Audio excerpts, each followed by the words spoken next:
Fala aí, gente, tudo bem com vocês? Quero pedir antes do vídeo para que você se inscreva nesse canal, para que você dê um like aí, dê uma curtida, tá? E compartilhe e também comente se o Espírito Santo falou ao seu coração, tá? Vamos ao vídeo.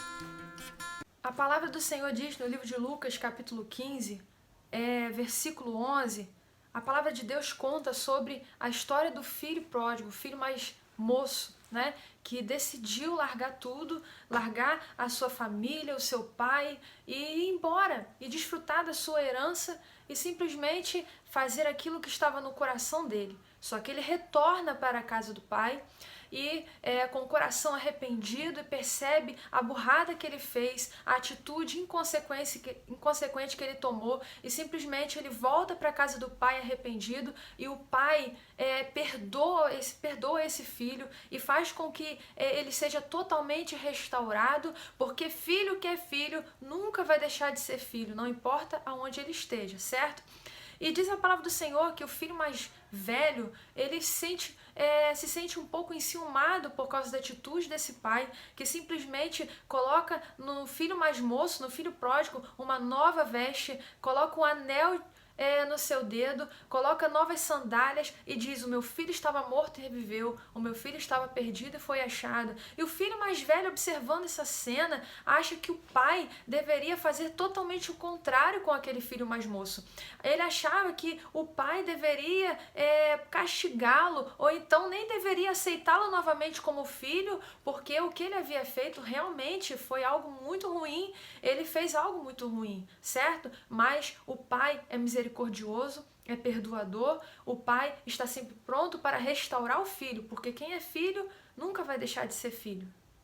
Nós falamos muito sobre a parábola do filho pródigo, né? Nós contamos muito porque é uma parábola muito emocionante, muito real, ela é muito atual. Existem muitos filhos que estão longe da casa do pai e precisam voltar para a casa do pai, e o pai estará sempre de braços abertos. Se você é um desses aí que está me ouvindo, o Senhor diz para você: ei, é momento de você voltar para a casa do pai, porque ele te ama e você nunca deixou de ser filho. Mas eu quero falar nesse momento não é sobre o filho pródigo, o filho mais moço, eu quero falar sobre o filho mais velho. Gente, esse filho mais velho, ele tem algumas características muito interessantes.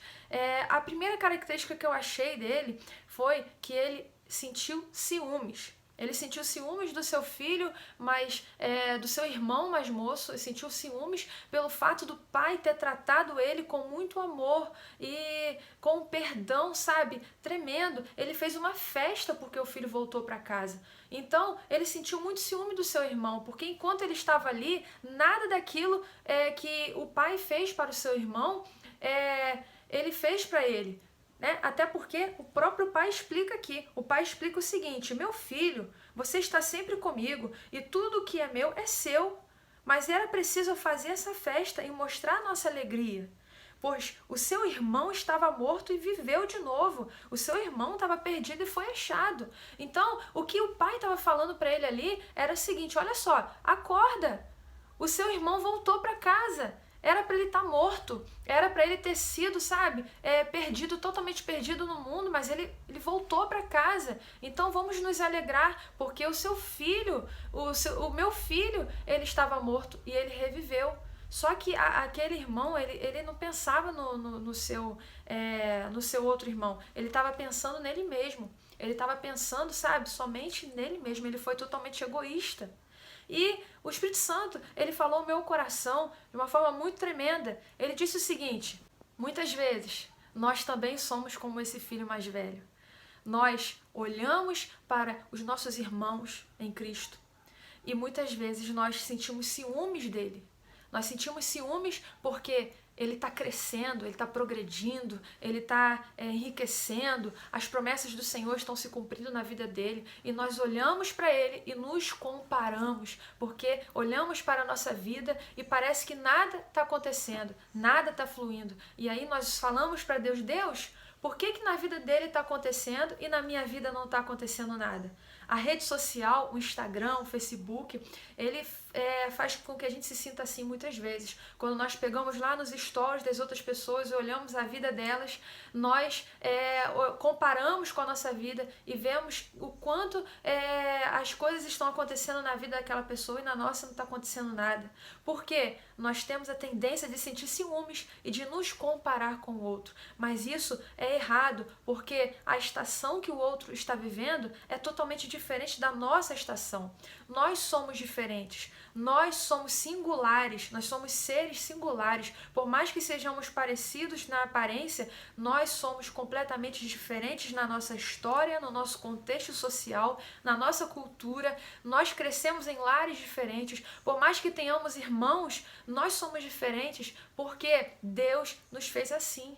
Deus fez cada um diferente do outro. Então é necessário que nós sejamos nós mesmos. Muitas vezes nós queremos nos encaixar em algum tipo de padrão, nós queremos fazer, nós queremos ser igual a alguém, sabe? Nós olhamos para aquela pessoa e queremos ser igual a ela. Nós queremos conquistar muitas vezes aquilo que aquela pessoa está conquistando. Porém, na nossa vida vai ser diferente. Isso não significa que nós somos menos amados ou mais amados. Isso significa que nós temos um contexto histórico, uma história diferente.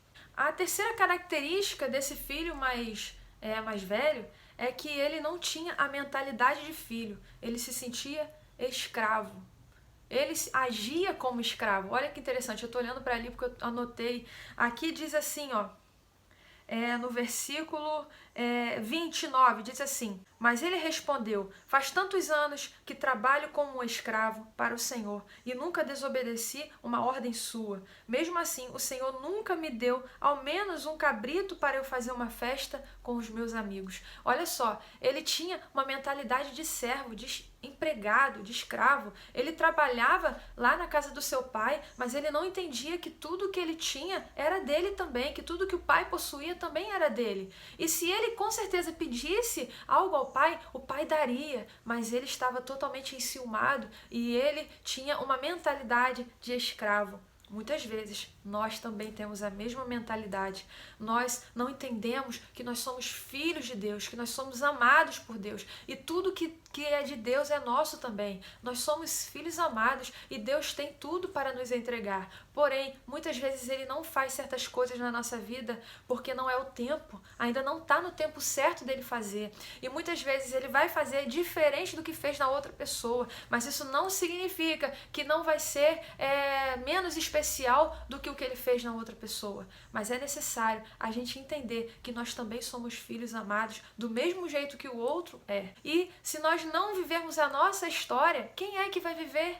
Se nós não vivemos a nossa própria história, quem é que vai viver por nós? Então, é necessário a gente amar a nossa história, amar a nossa vida, porque tudo que Deus faz na nossa vida tem um propósito. Se você nasceu nesse lar, não fica triste porque você nasceu num contexto diferente. Não fica triste porque Deus te plantou aí, Deus te colocou nesse lugar. E se Deus te colocou nesse lugar, é porque é aí que você vai florescer, é aí que você vai prosperar. Deus tem um propósito na sua vida. Apenas entenda isso. Pare de se comparar, pare de pensar que o outro tem uma vida melhor do que a sua. Às vezes, ele não tem uma vida melhor do que a sua. Muitas vezes a gente posta no Instagram, posta nas redes sociais o melhor de nós, mas o pior a gente não quer postar. Então, dá uma falsa impressão de que a pessoa tem uma vida melhor. Porém, nós temos uma vida comum, cada um tem a sua vida, tem as suas responsabilidades, tem os seus problemas. Então, meus irmãos, é necessário que a gente venha valorizar quem nós somos, quem Deus nos fez, aonde Deus nos plantou, o contexto social onde Ele nos colocou,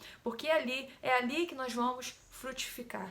A outra característica desse filho mais velho é que ele não entendia o seu real propósito. Ele diz aqui: poxa, eu trabalho na sua casa desde sempre, eu sou como se fosse seu empregado aqui, faço tudo o que você quer e tal, eu trabalho. Ele fazia porque ele tinha obrigação de fazer, ele não fazia porque ele amava o seu pai, porque ele amava a casa onde ele morava. Ele não entendia o seu real propósito, para que ele estava ali.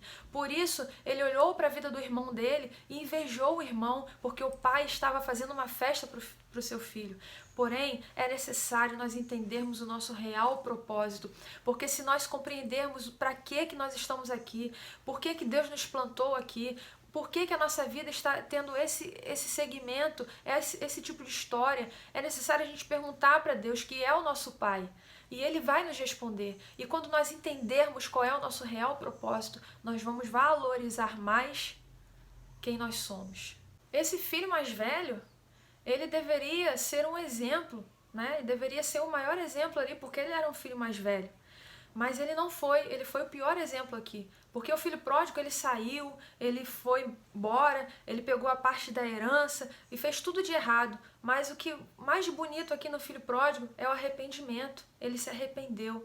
Mas esse filho mais velho, pelo que eu entendo, é que ele não tinha um coração muito arrependido, sabe? Ele tinha um coração meio endurecido. Ele não sabia realmente quem ele era. Porque se ele soubesse, o lugar onde ele estava, o verdadeiro valor, quem era o pai dele, se ele entendesse isso, quem era realmente o pai dele, ele seria o filho mais feliz desse mundo. Muitas vezes falta um pouco dentro de nós a alegria, a felicidade. Se você souber quem é o seu pai, meu filho, se você entender quem é realmente o seu pai, se você conhecer Deus e saber quem ele é realmente, você nunca mais vai ficar triste, você nunca mais vai entrar em depressão, porque, queridos, nós temos um pai maravilhoso, um pai que cuida da gente, o pai que trabalha a nosso favor, o pai que muitas vezes está em silêncio, mas ele nos ama e o pensamento dele é um pensamento de paz e não de mal. Ele sempre tem o melhor para nós. Por isso, muitas vezes falta em nós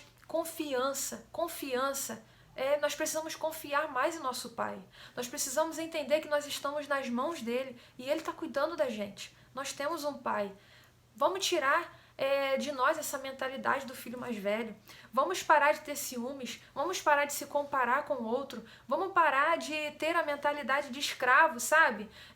Nós somos filhos e nós precisamos trabalhar para Deus. Precisamos servir a Deus como filhos e não como escravos. E nós também precisamos entender para que nós estamos aqui, quem é o nosso Pai e qual é o nosso real propósito. Amém? Que Deus te abençoe. Fique com essa palavra.